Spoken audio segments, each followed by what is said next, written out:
सह नौ भुनक्तु सह वीर्यङ्करवावहै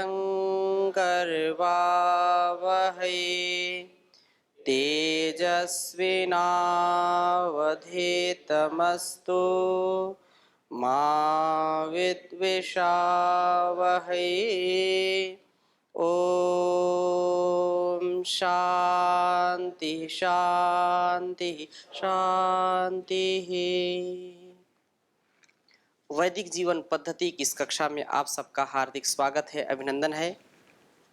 ऋग्वेद के स्वाध्याय में हम अग्नि सूक्त, वायु सूक्त और उससे संबंधित अनेक मंत्रों का स्वाध्याय किया था।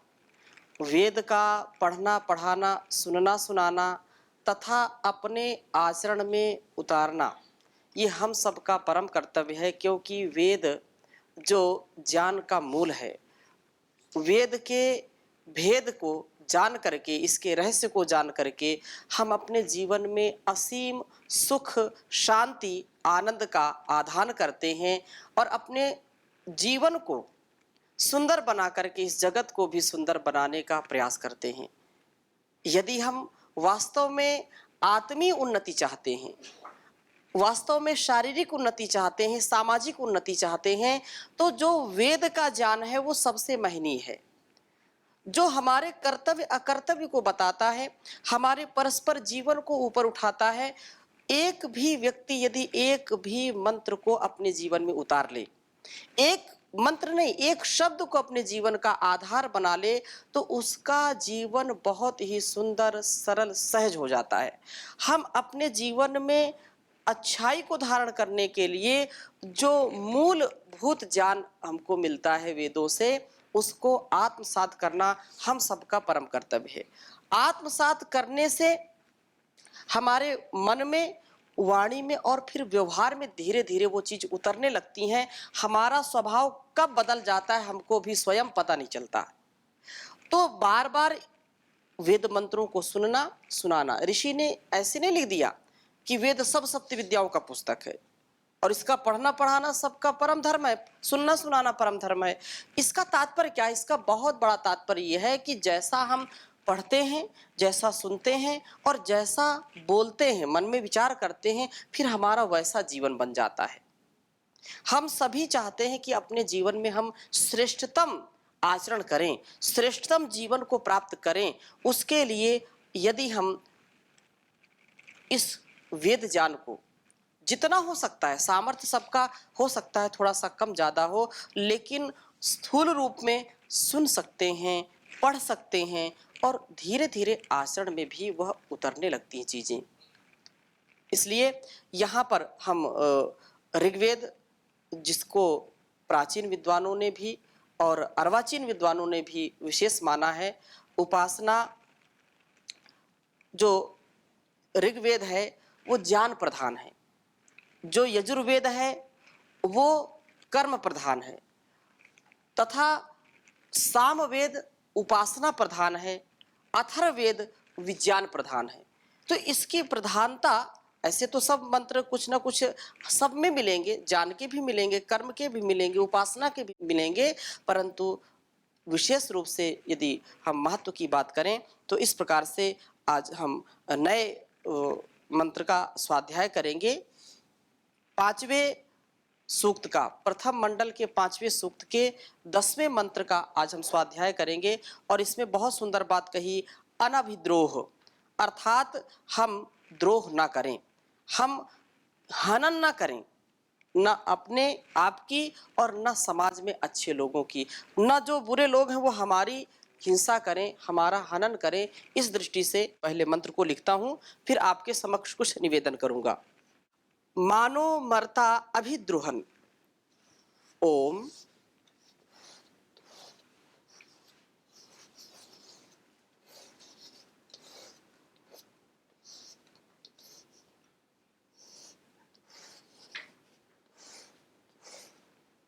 मां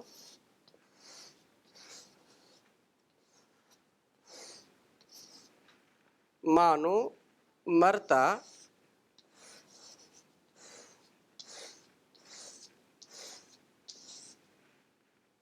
अभिद्रुहन।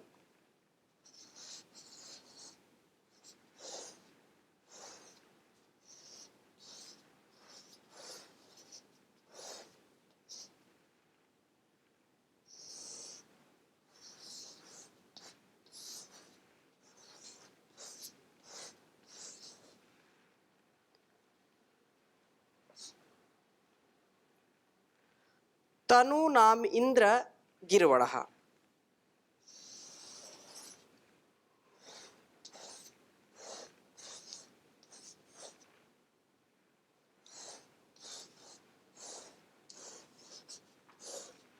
तनु नाम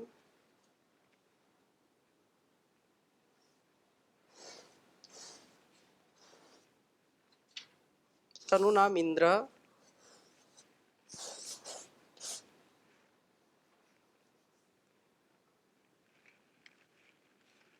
गिरवणः।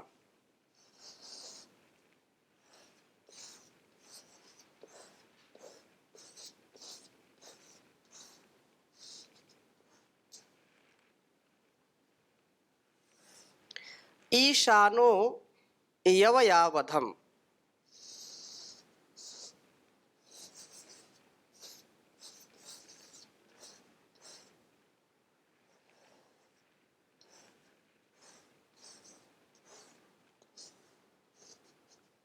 ईशानो यवया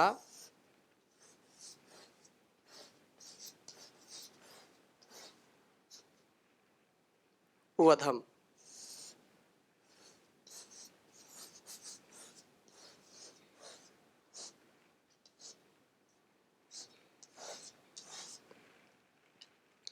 बहुत सुंदर मंत्र है, एक बार उच्चारण करेंगे। ओ मानो मरता अभिद्रुहन, तनु नाम इंद्र गिरवणः, ईशानो यवया वधम। ओम मानो मरता अभिद्रुहन, तनु नाम इंद्र गिरवणः,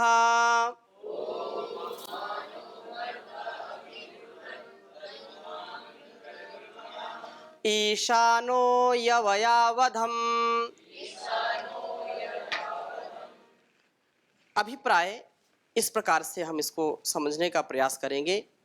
मानो मरता अभिद्रुहन, वह जो इंद्र, जो जितेंद्रिय पुरुष, उसके लिए यहाँ पर संबोधन करके बात कही जा रही है कि हे इंद्रजित, हे इंद्रियों का स्वामी, अपने इंद्रियों पर नियंत्रण करने वाले, जो सात्विक अन्नों के प्रयोग से जो पथ्य आहार हैं, जो भक्ष्य आहार हैं, उनका सेवन करके शरीर का रक्षण करने वाले, सोम का रक्षण करने वाले, इस प्रकार से प्रयत्न कर कि मरताह इति विषयों के पीछे जो लोग अपने जीवन को नष्ट करते हैं, विषयों को आलंबन बना करके अनेक प्रकार के राग द्वेष ईर्षा मोह आदि से अपने जीवन को जो नष्ट करते हैं, विषयों के पीछे मरने वाले, न हमारे तनु नाम इन शरीरों के माँ अभिद्रुहन, हनन करने की इच्छा ना करें। द्रुह जिघांसायाम, तो मनुष्य के जो प्रति लालयित जो मनुष्य है, भोगों के प्रति जो मनुष्य अपने जीवन को नहीं रोक पाते हैं, जो संसार की वासनाओं या संसार के आकर्षण से नहीं बच पाते हैं, वो कहीं ना कहीं अपने जीवन की बड़ी क्षति करते हैं। उनकी मति भ्रष्ट हो जाती है, और जब मति भ्रष्ट हो जाती है तो व्यक्ति क्षति को प्राप्त होता है, हानि को प्राप्त होता है। इसलिए यहाँ पर प्रार्थना की गई है कि हम अपने आप की हिंसा ना करें, अर्थात जो हमको ज्ञान मिलता है माता पिता गुरु आचार्य और उस परम पिता परमेश्वर से वेद रूपी जो ज्ञान है, उसके विपरीत यदि हम आचरण करते हैं तो ये हिंसा हम अपनी कर रहे हैं, और कहीं ना कहीं हम दूसरों की भी हिंसा उस कारण कर देते हैं जो हमको चाहिए और वो समय पर मिलता नहीं है। तो हम बहुत दुखी भी हो जाते हैं, क्रोधी भी हो जाते हैं, लोभी भी हो जाते हैं, जिससे हमारे जीवन की भी बड़ी हानि होती है।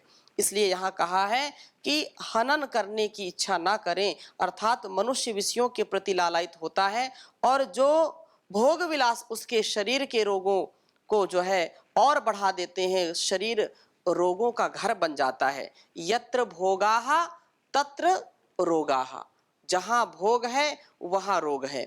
इसलिए ये कहा है कि सो हम मरता ना बने, विषयों के पीछे ना भागे ना मरें।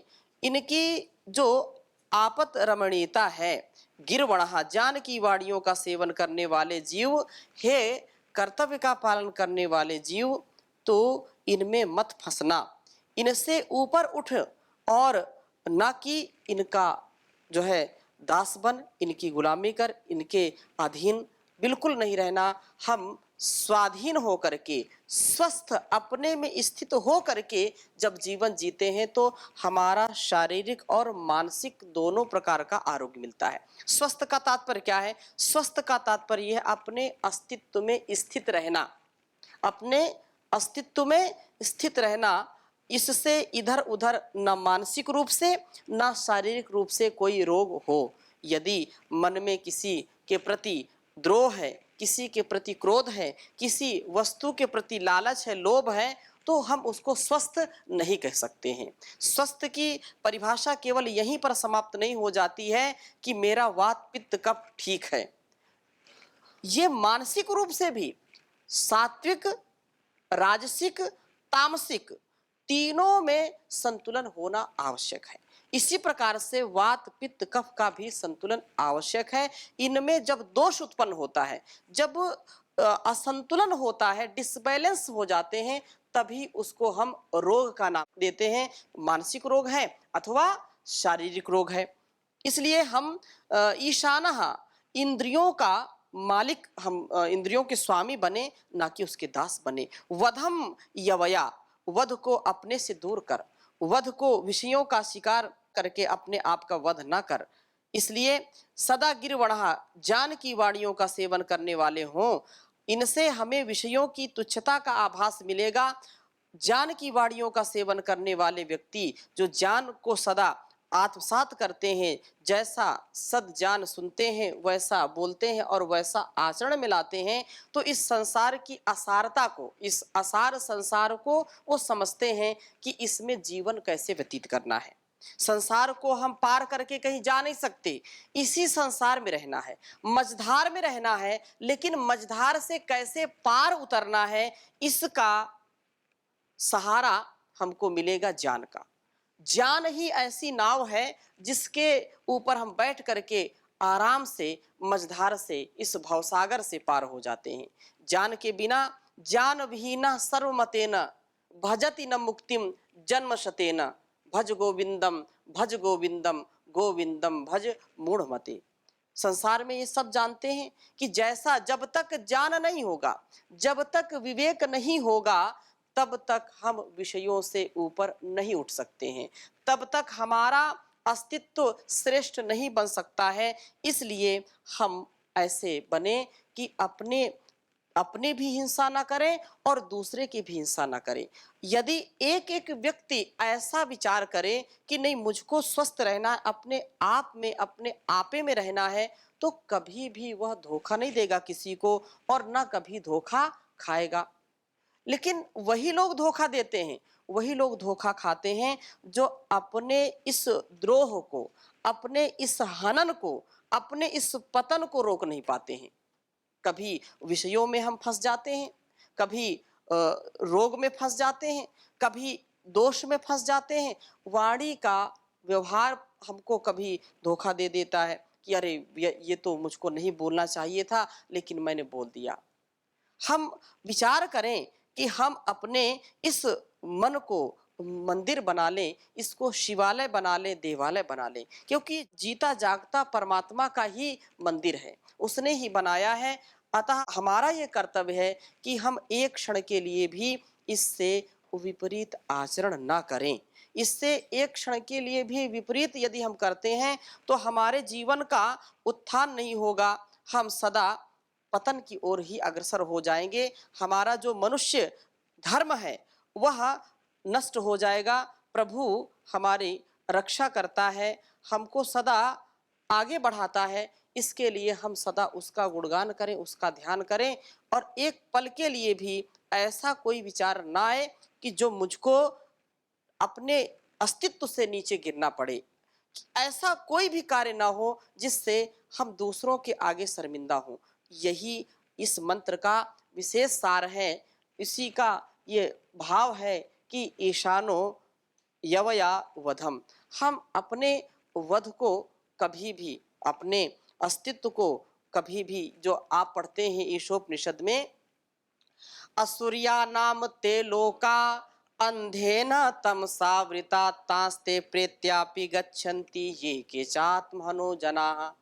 वे लोग मर करके आसुरी लोक को प्राप्त हो जाते हैं, वो असत मार्ग पर चले जाते हैं, अंधकार के मार्ग पर चले जाते हैं, जो अपना वध करते हैं।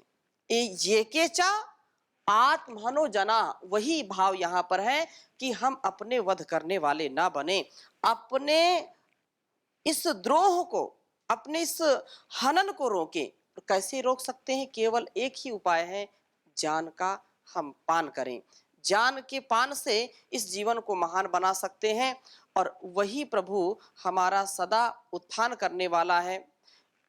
एक पल यदि हम इसको पल पल यदि जीते हैं बहुत अच्छा है, नहीं जी पाते हैं तो कुछ समय जरूर ऐसा निकालें जिससे हमारा आत्मबल बढ़े, उत्साह बढ़े, एक पल के लिए भी हम कभी भी भटके नहीं। बहुत सुंदर प्रार्थना है।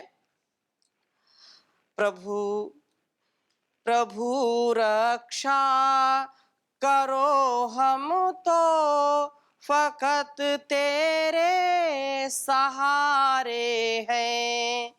पिता अगर भी बुरे हैं तो आखिर हम तो तुम्हारे हैं।